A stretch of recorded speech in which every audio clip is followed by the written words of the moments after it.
Maglalaba si Aling, Aling Marites. Good morning mga kalalabs. Welcome back to another vlog. Happy Thursday, August 8 today. So, ilang araw akong hindi nag-vlog. I think yung last vlog ko is, Sunday and then, Sunday and Monday. Dinugtong ko lang kasi yung magkadugtong yun. So, today is Thursday. O, diba, ilang araw ako hindi nag-vlog. So, kahapon, ang dami namin ginawa din. Nagpunta kami sa City Hardware. And then, kahapon, tinatransfer namin yung yung lupa na yan. Kasi sayang. Nilalagay namin dito sa may gilid. Kasi sisimintuhin namin yung sa may gilid. So, nagkakapi ako. Tingnan yung mga kambing. O, diba?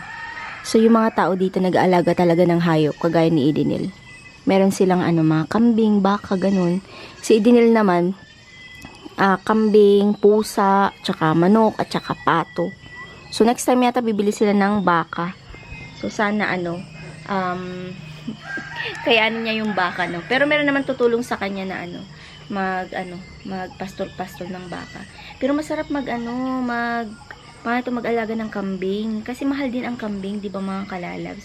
So, bili ka ng inahin, tapos bili ka ng yung asawa nung inahin. Manok? Yung yung babae na kambing, tapos lalaki na kambing, tapos mag-asawa sila, tapos papadamihin niyo yung kambing, 'di ba? Kasi masarap din naman ang karne ng kambing. So, sabi ko sa kanya, paramihin mo yan para magandang negosyo. Lalo na malawak yung lupa nila. Sobrang lawak. Tapos, pwede silang mag-alaga ng maraming hayop. Maganda siya. Pero wag lang baboy. Kasi parang yung baboy yata is siya. Pangalan nito. Mahirap mag-alaga ng baboy kasi nung bata pa ako, kami nila papa, may alaga kaming baboy before. So, meron din kami mga taniman before. Nung kabataan ko. So, mahirap mag-alaga ng baboy kasi papakainin mo ng, bibili ka ng pagkain, lilinisin mo araw-araw yung kanilang kulungan, 'di ba? So, yung kambing, madali lang kasi papastol mo lang dyan, pakainin mo ng, pangalan nito yung mga damo-damo, 'di ba? So, madali siya. Para sa akin, mas okay yung alagaan ang kambing. Tapos, benta mo. Magkano bang kambing ngayon? Pag yung maliit, yata nasa 5,000, ganyan 5,000 pesos. 'Di ba? Kung ako, yan ang gusto kong negosyo. Tapos, benta-benta mo sa social media, i-live mo. Kambing, bili kayo ng kambing. Wala yata nagbebenta ng karne lang ng kambing dito. Puros buong kambing. So, pag mayroon kang alagang kambing dito, tapos magkatay ka ng kambing, tapos benta mo yung 1 kilo, ganyan-ganyan. Yung portion ba? Wala silang ganun dito eh. Puros buong kambing. Sabi ni Idinil, walang ganun. Hindi sila nagbebenta ng lang. Yung kilo-kilong kambing. Sa inyo ba, meron ba? So, dito walay. Buo siya. So, ko yung kalderetang kambing, sinampalukang kambing, ganun. 4,000 kasi yung or 5,000 yung isang maliit na kambing dito. So, minsan madaling makahanap ng kambing, minsan hindi din. So, ayun, nagkwento lang ako sa inyo. Mag-alaga na rin kayo ng kambing. Ganun, no? Ganda ng view natin, no? Hindi pa kami nakapunta dun sa bundok. May pupuntan sana kami bundok dyan. 20 minutes away, pasyalan dito. Siguro mamaya, tignan natin kung hindi umulan. Sana hindi umulan. Tapos ko lang naglinis. Naikabit na rin pala yung namin, yung ilaw namin dito sa gitna ng living room. Pares lang yung binili ko. Kahapon binili to. Panoorin nyo yung vlog ni Idinil. Punta kami ng City Hardware. Hindi kasi ako nag-vlog. Tingnan nyo, sobrang liwanag, oh. Taran! O, diba? Pag iilaw mo lahat. Taran! Paliwanag mo. Taran! O, diba? So, 3 colors din yan na Dinel. 1, yellow. Yung isa bright. Tapos yung light. Tapos yung bright. Sobrang liwanag. Ang ganda. Ang ganda nung natin. Ilaw. Na nabili. City Hardware lang din yan. I think nasa 1,000 plus lang yata yan.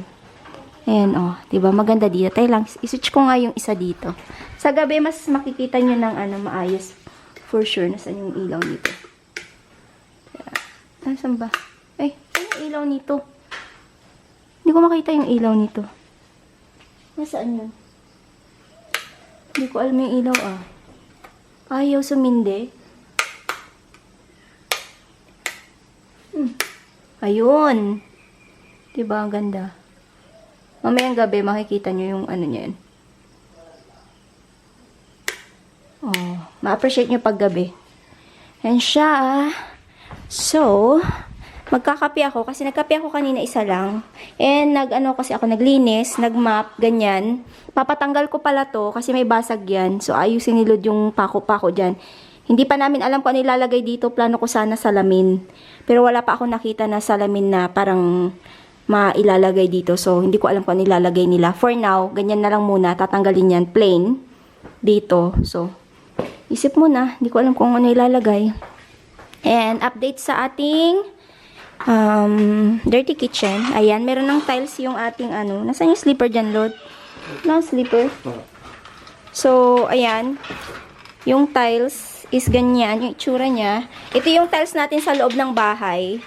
So, may natira, kaya ginamit na lang namin dito. 'Di ba? Sakto siya. 6 na piraso yata. 1, 2, 3, 4, 5, 6 yung dito. So, ayan. Maluwang siya. So, si Lord, gagawin niya na lang is itatiles niya dito. Tatiles mo na, no, today. Ayan. So, sa labas na lang. Umuulan kasi. Sa labas, ganito itsura. Ayan. So, yan yung spandrel ng bahay din. Half. Hello. Ayan siya. So, yung pintura niya, hindi na namin siya finish eh. Okay na yan. Dirty kitchen lang naman at saka hindi naman siya yung nalayo sa kulay ng bahay din. Ito yung ginawa namin kahapon. Oh. Hindi pa tapos. Malulobat na pala yung battery ko. Umulan kanina, pero ngayon maaraw na. So, sana tuloy-tuloy yung araw para parang plano ko din labhan yung namin. Yung cover ng aming yung blanket tsaka ng pillows. Dinel, nasaan na yung gagawin na kita ng thumbnail? Tapos ka na naglaba? Meron pa ako dito. Meron pa pala siya. So, ayan yung update ng ating dirty kitchen. I think mamayang hapon tapos na to. So, mamaya, paano natin? Pakita ko sa inyo mamaya. Lalagyan ng mga cabinet dito. Hindi ko alam kung anong pag-iisipan pa. Okay. Kape muna ako and then maligo. Nagmap din kasi ako. Kain mga kalalabs. Dito kami sa terrace kakain. Mangkok be, mangkok. Bowl. Ayan yung ulam natin. Meron kaming leftover na chicken kahapon. Nagtira pa talaga sila. Tapos, meron tayong yummy na pritong isda. Tapos, hipon. Tapos, ano pa din may sinigang. Meron tayong gulay. Ayan. Sinigang. Parang nag-party kanila. May leftover na sinigang. Ayan. Kaya kain. Kain tayo. Lord, kain na! Gandang hapon na, mga kalalabs. Katapos ko lang inayos yung damitan namin ni Nicole. Tomorrow maglalaba ako. So, yun yung ating pa-routine dito sa probinsya, no? So, ang routine natin is pagising sa umaga, maglinis, magluto sa tanghali, tapos matutulog sa tanghali. Ganun yun dito, no? Si Idinel ganun, pero ako hindi ako natutulog ng tanghali. Hihiga lang ako, tapos mag-check ako ng emails, tapos tititigan ko lang yung yung mga trabaho ko. And then after that, gigising ng alas 3 si Idinel, ayan, lalabas, tapos magba-badminton. Yun yung mga routine natin dito. And siya nga pala, meron akong gustong i-share sa inyo, mga kalalabs. Kasi gusto ko lang i-share para malaman nyo din na itong pinatayo naming bahay, hindi siya yung 100% na perfect, no? So, merong problema dito sa bahay sa may, CR. So, usually, pag nag-i-stay, excuse me kasi kanina pa ako nasasabit. Ayan. Tayo lang. Bigla naman ako inubo. So, anyway, ganito yon.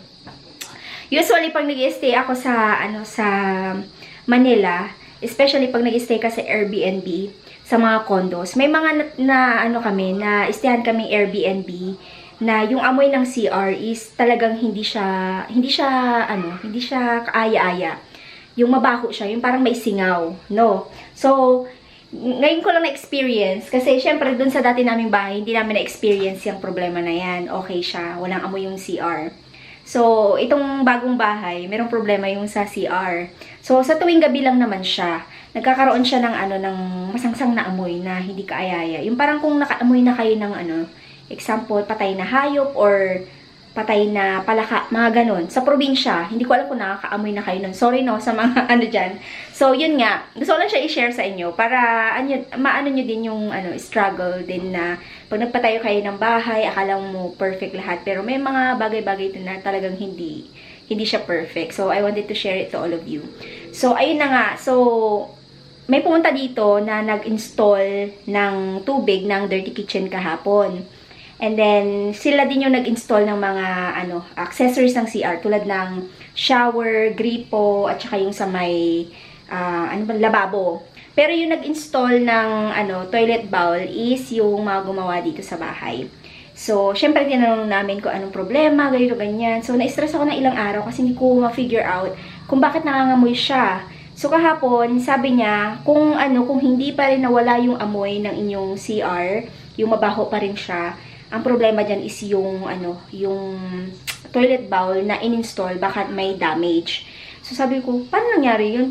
Siyempre, malalaman nung mga gumawa ng bahay na pag, may damage yung toilet bowl, for sure alam nila. So, inisip ko, anong gagawin doon kung sakaling hindi mawala yung baho ng CR. So, sabi nila, papalitan yung toilet bowl, babaklasin siya, babaklasin yung mga tiles. So, kamot ulo ako noon. Sabi ko ganun, anong gagawin pag hindi na remedyohan, kung hindi nawala yung baho ng CR? Babaklasin. So, gagastos na naman si Mami. Sabi ko, ay, gastos na naman to. It's a part of our life. Pag may sarili kang bahay, pag may nasira, kailangan may emergency fund ka para pag gusto mo yung merong nasira, maaayos mo kaagad. O sabi ko, ano pa yung next na, before baklasin yung toilet bowl at saka yung mga tiles sa CR, is ano yung next move, ano yung pa yung alternative para mawala yung amoy, yung masangsang na amoy sa CR. So sabi nila, butasan nyo sa gilid yung, yung sa may Poso Negro. So meron kasing nakalagay na, ganito, pakita ko sa inyo kasi dito ako sa room. Ito siya, tayo lang. So ayan siya, ayan na pala. So, yan is, meron siyang wala pang ganyan yan kahapon. Ang nangyari kasi is yung yellow sa ilalim niyang orange is sa ilalim niyan, meron silang nilagay na, ang tag dito, plywood. Para pag, yung napuno siya, ipapasip-sip sa, nagsisip-sip ng Poso Negro, 'di ba? So ang ginawa is butasan niyo, sabi niya, naghahanap kami kung saan namin bubutasan. So naisip namin ito yung butasan na lang, tapos lagyan na lang ng ganyan para hindi siya ba yung malagyan ng tubig kasi pag umuulan mapupuno yung Poso Negro natin. So ganyan yung ginawa ni Lord. And then finally, so yesterday, mga kalalabs, last night, namin siya, yung parang tiles namin. So, pinagpipray ko na sana, huwag sanang baklasin yung toilet bowl, yung tiles, kasi syempre gastos na naman yan, ganito, ganyan, iniisip ko siya, kasi nagpapagawa din ako ng Dirty Kitchen.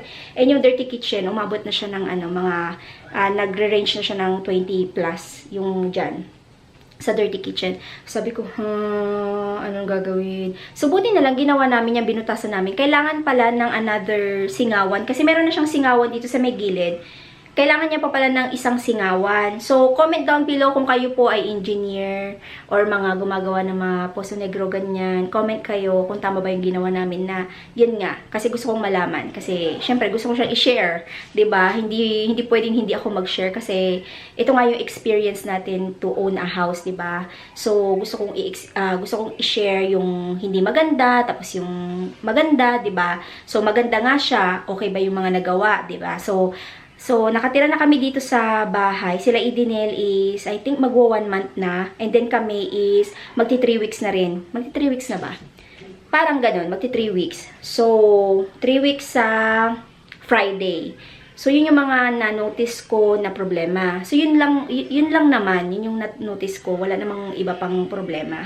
And next pala, meron pala akong i-share sa inyo. Kasi, syempre, kung magpapatayo kayo ng bahay, make sure nyo yung mga outlet nyo, yung mga saksakan is nasa tamang, sa tamang area. Kasi tulad dito sa room ko, yung mga, dito, saksakan, hindi ko alam kung ano nangyari. So, sabi ko kasi, lagyan ng dito kasi syempre yung bed natin hindi natin alam kung saan natin siya i-set up. Tulad nito. So itong bed namin nung nakaraan, 'di ba, nung sinet up ko to, itong cabinet is andi dito siya. So supposed to be merong saksakan dito, 'di ba? Kung sakali. So next naman is ganito ko siya sinet up. So may saksakan dapat dito. Kaso nga lang, ang saksakan nandito. Nasarahan ng ating bed. So, nakakapagsaksak pa naman ako dyan, pero hindi siya safe, di ba? So, ayun, yung mga papagawa ng bahay dyan, make sure na alam nyo kung saan nakalagay yung outlet, nakalagay yung ilaw, nakalagay yung switch hand, kasi yun yung parang challenging na especially ako, kasi wala naman ako dito nung time na yun, and I thought na yung parang, sabi ko, yung saksakan ganito, ganyan, is na-explain ko properly, hindi pala. So, yun lang naman yung dito, yung mali, yung saksakan, hindi ko siya masyadong bet. And, yung CR. So, na-fix naman siya, yes, last night, hindi naman na siya nangamoy. So, yun yung ginawa namin, nilagyan ulit namin siya ng butas. Buti na lang mayroon yung yung parang cover, para pag mapupuno siya is, 'di ba, tatanggalin yung yung napunong, alam niyo na ako ano yung ibig ko sabihin, no. So, ayun, gusto ko lang siya i-share sa inyo na ganun talaga, na hindi lahat perfect. I love this house, perfect size, perfect design. Pero meron at merong kang makikita na hindi siya perfect, hindi siya good quality, mga ganun. I would love to share a lot of experience to all of you, mga kalalabs, para alam niyo din yung mga na-experience ko, 'di ba? Syempre kayo pag nagpatayo kayo, especially sa mga first owner ng house, 'di ba? Kung magpapatayo kayo ng bahay, ano pa ba yung mga knowledge na gusto nyong malaman, 'di ba? Kasi nagpatayo ako, pinatayo namin 'to. Wala man ako dito pero perfect naman siya. Meron lang sablay pero overall is all good. So, ayun. Ngayon, ako ay lalabas. Hindi ko alam kung maglalaro pa kami ni Edinel ng Nel, maglalaro pa ba tayo? O hindi na? So, magluluto na siya. Anong oras na ba? It's already 5:07. Nagtupi din kasi yan ng labahin. Ayan yung natin. Itong ating tiles dito, ayan, malapit na siya matapos. I think tomorrow, sabi ni Lord, tapos na. So, as you can see, yung tiles natin is 60 by 60 to, tapos 60 by 60 din to. Nag-blend. Mamaya pa. Sabi daw ni nanay. Si Edinel na daw ang Ayun, so, ayan, mas mataas dito kaysa doon, kasi doon yung laundry area. Para hindi pa po, Nay? Maaga pa. Konti pa. Isang kembot na lang ni Lord. Say hi. Hello. Si nanay. Yan ang nanay ni Ramsey, asawa ni Hello. ni Edinel. Nanonood ba kayo ng vlog ko, Nay? Hindi ko naman alam mag-open. Huwag kayong manood. Charis. So, ayan, malapit na. Malapit na. Ang dami nilang manok dito. Mini-mini mo, sino ang tinola dyan? Sino? Dami. Kain, mga kalalabs. So, ito yung ulam namin for today. So, ito yung nabili ko nung nakaraan sa Pampangas Best. Longganisa at saka, to, Dinil? Skinless longganisa. Parang ganon. Ayan, tapos ito, yung gulay na leftover kanina. Ayan, kain po tayo.